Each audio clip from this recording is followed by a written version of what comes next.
Okay guys, welcome to the Creative Property Cashflow group. Before I get into today's training, if you don't know me, my name's Kieran, this is my group, this is what I do, these are the strategies I use and that we have used for the last several years that put great cash flow into our pockets every single month. This group's set up to help you guys do the same.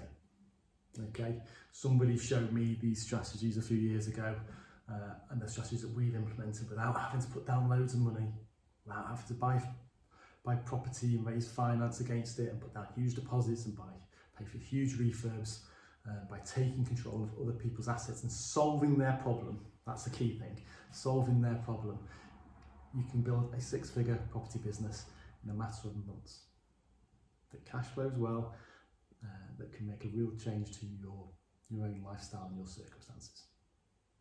So, shall we get into this training for today? So, the three things that you've got to know, that you've got to have in place, that you've got to have a grasp of to build a rent-to-rent business quickly, and any creative strategy for that matter. So, bear with me, it's on the whiteboard, so it's going to be a little bit rough, but let me just draw. So,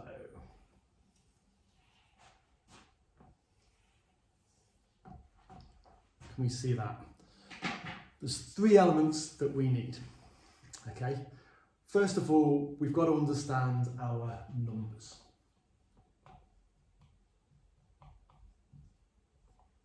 Okay, so for the strategy we want to implement, we've got to know our figures inside out. There are three or four main,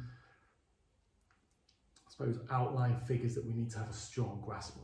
Okay, so first of all, we need to know what can the property,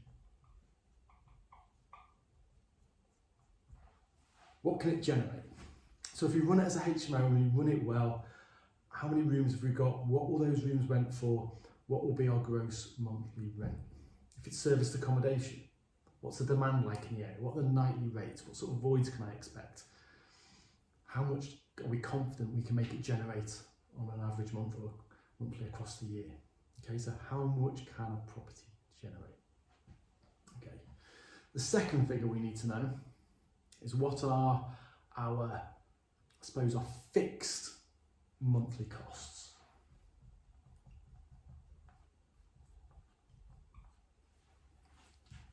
Okay, so by fixed cost, I mean the bills that we know we're going to have to pay every month. So we've got council tax or business rates if it's serviced accommodation. We've got utilities, broadband, we've got cleaning, we've got gardening maybe, we've got laundry costs if it's serviced accommodation. Okay,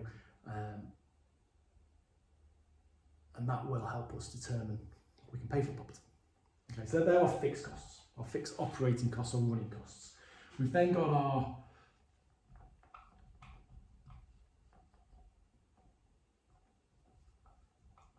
variable costs.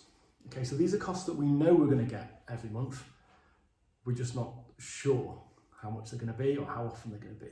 So what do I mean by that? I mean your voids. Okay, if you're renting property out, even you rent as a HMO or buy the room, there's always going to be an amount of time where a room is empty. Even if you've got a tenant lined up, there may be a few days, a week between those tenants moving out and the new one moving in. If it's serviced accommodation, what's our average occupancy? Okay, so unless you're getting long-term bookings, Sunday nights are quite often quite hard to fill. Okay, but what's our occupancy rates? Okay, and those two costs will vary each month slightly. So your voids and your maintenance. Okay, and this allows us to determine our margin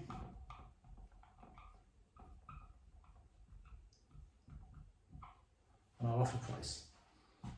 Okay, so the difference between what it can generate minus our fixed costs, our variable costs, and our offer price gives us our margin.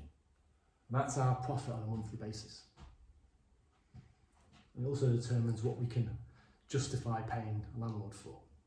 And we get into the nitty-gritty of how we position that and the benefits the landlord of taking a guaranteed price over this figure minus a whole load of variables that they can't control, giving it to a letting agent. So they're the numbers we need to know. Second thing we need to have in place, that we want, if we want to be successful,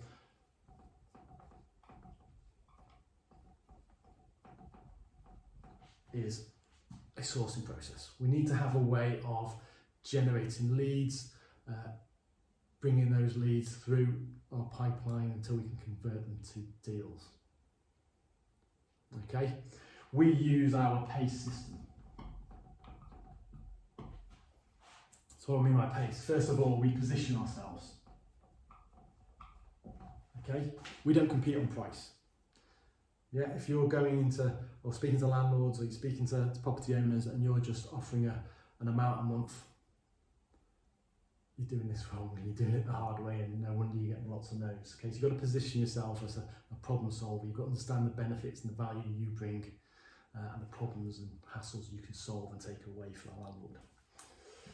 A.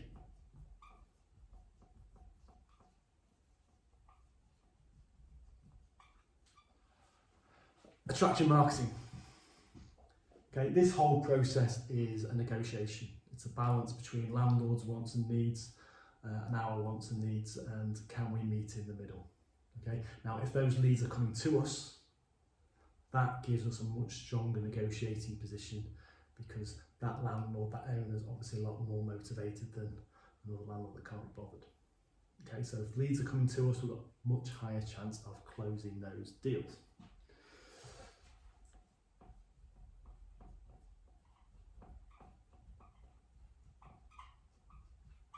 Creative negotiation. Once those leads are coming in, we've got to know how to close them.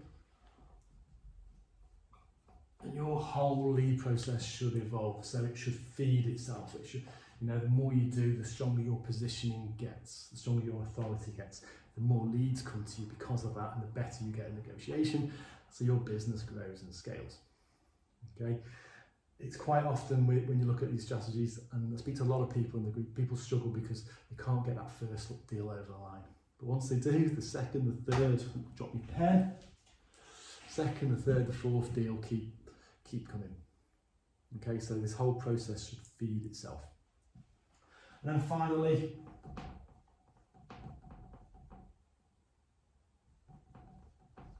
negotiation. Okay. These strategies aren't your off-the-shelf, walk into an estate agent, ask, have you got any rent-to-rent deal type of strategies. Most of them, 99.99% of them won't have a clue what you're talking about.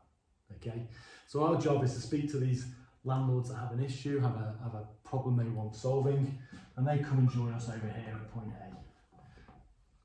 But it might be point B where there's a deal to be done. At this point, what they want doesn't work for us. Okay, their expectations are different. We've got to get into here where it works for us, but also still works for them. And that process of moving them along that line to get them to the point where a deal here can be done is all down to the art of negotiation. And that includes knowing your numbers, knowing what you can do with the property, how we can make it stack up. So it's knowing our strategy inside out. That's really, really key. Okay, it's also not being desperate for the deal, but it's also having the right techniques and negotiation techniques and communication skills to step them along that process. So it's not a shock. So they move along at your time frame, and by the time they get there, they're ready to go. You know what, this works for me. And to do that ethically, the right way, and create a win-win solution. Yeah, it should be a great deal for the landlord, it should be a great deal for yourself. All the parties involved are happy, winner, winner. Okay, so if we know our numbers, we know our deal inside out, we know our strategy inside out, we know our figures, and we're confident in those because we've done our research, we've done our due diligence. If we've got deals to talk about, we've got people contacting us, coming towards us, going, I've got these problems that I like solving, can you help? And we know how to move them along that negotiation process. We end up in the sweet spot here where rent-to-rent deals can seem quite easy. Okay, so if any of these elements are missing, don't worry, that's fine. We can work with you with that. But you've got to know your numbers. You've got to have leads to talk about. You've got to have deals to talk about. You've got to have people to talk to about them. And we've got to get good at structuring them. Good at structuring them, good at negotiating. That's really, really key. So, thank you very much for listening. My name's Kieran. You're probably in the Creative Property Cashflow group already. I hope you are. If not, head over there. There's free training like this every week. We're going into lots of details, helping everybody else get on and do these deals that we've done that you would like to do as well. If you haven't downloaded a copy of the playbook, grab that. It's free. If you haven't got it already, jump into the Facebook group, drop me a chat in Messenger. #playbook. I'll send it over to you. That's not a problem. And I look forward to sort of helping you on this journey a little bit more if you'd like me to. So, ciao for now.